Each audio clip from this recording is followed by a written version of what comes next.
Kumusta po kayo? Bago po ang lahat, first things first.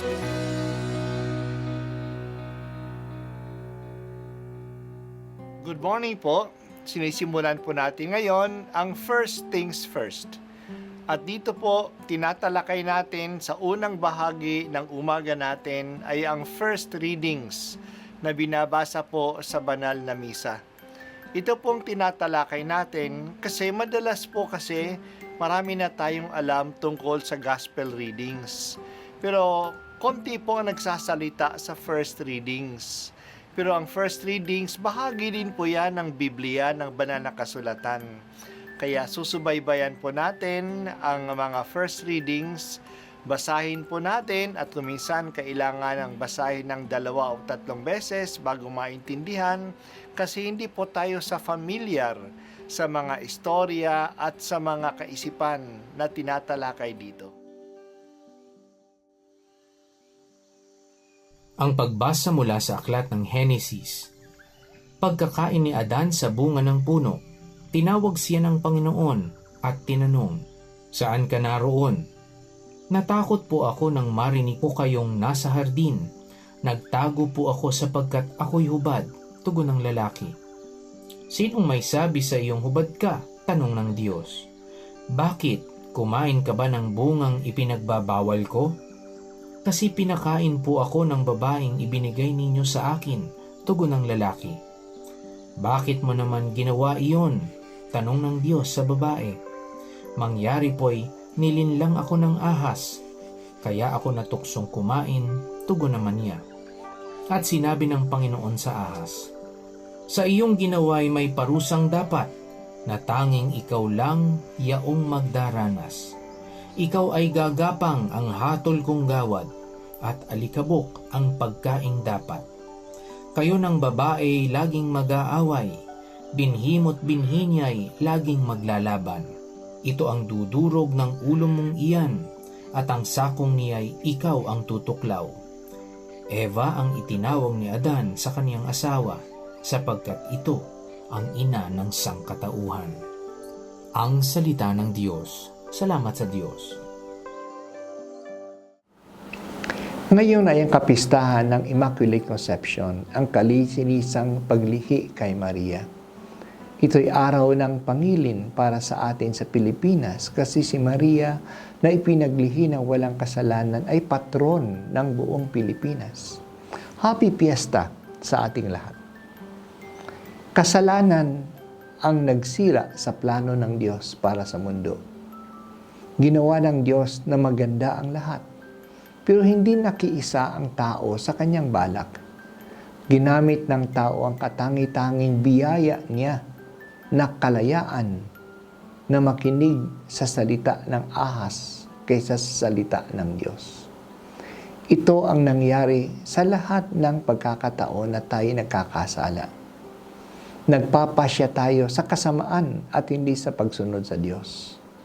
Pero hindi naman tayo pinababayaan ng Diyos.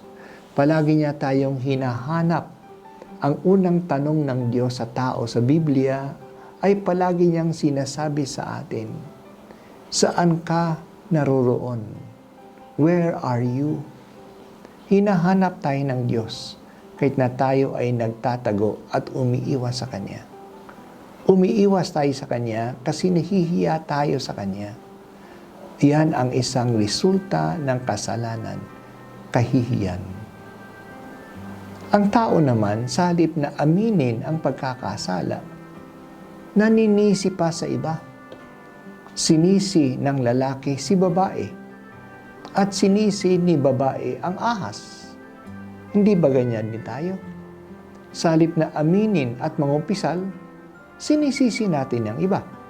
Ang barkada, ang magulang, ang simbahan, ang internet. Aminin na lang natin, pagsisihan at ikumpisal at mapapatawad tayo. Pero mabait ang Diyos. Hindi niya tayo pinababayaan sa ating masamang kalagayan. Nagbibigay siya ng pag-asa sa atin. Matatalo din natin ang kasamaan. Narinig natin sa pagbasa ngayon ng unang pahayag ng magandang balita Ang tawag dito ay proto-evangelium. At ano ito? Na darating ang isang binhi ng babae na dudurog sa ulo ng kasamaan.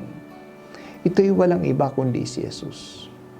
Masasaktan si Jesus, binhi ng isang babae, sa paglalaban sa kasamaan. Pasasakitan siya at papatayin siya, pero madudurog niya ang kasamaan at ang kamatayan sa kanyang muling pagkabuhay. Kaya ang unang pahayag na magandang balita ay nasa simula na ng Bible sa aklat ng Genesis. Si Maria ay hindi nabahira ng kasalanan sa simula pa ng kanyang buhay dahil mula sa kanyang katawan, kukuha ang Diyos ng laman ng Diyos sa kanyang pagiging tao. Kaya si Maria ay sa simula ng kanyang buhay, sa paglihi sa kanya, ay nagpapahiwatig na ang tagumpay laban sa kasamaan. Nagtagumpay na siya laban sa kasamaan. Hindi siya nabahiran ng kasamaan. At napangalagaan ni Maria ang kanyang pagiging walang kasalanan hanggang sa kanyang pag-akyat sa langit. Si Eva rin ay nagsimula ng walang kasalanan. Pero mas pinili niya ang salita ng ahas kaysa salita ng Diyos. Pinili ni Maria na sumunod sa salita ng Diyos. Kaya ito ay nagkaroon ng laman sa kanyang sinapupunan. Pinupuri ka namin at tinadakila, o mahal na ina. Ibahagi mo rin sa amin ang iyong tagumpay laban sa kasamaan. Nadagtaan kami ng kasalanan, pero kami ay nagsisisi at nagsisikap na hindi na muli magpapasailalim sa kasamaan.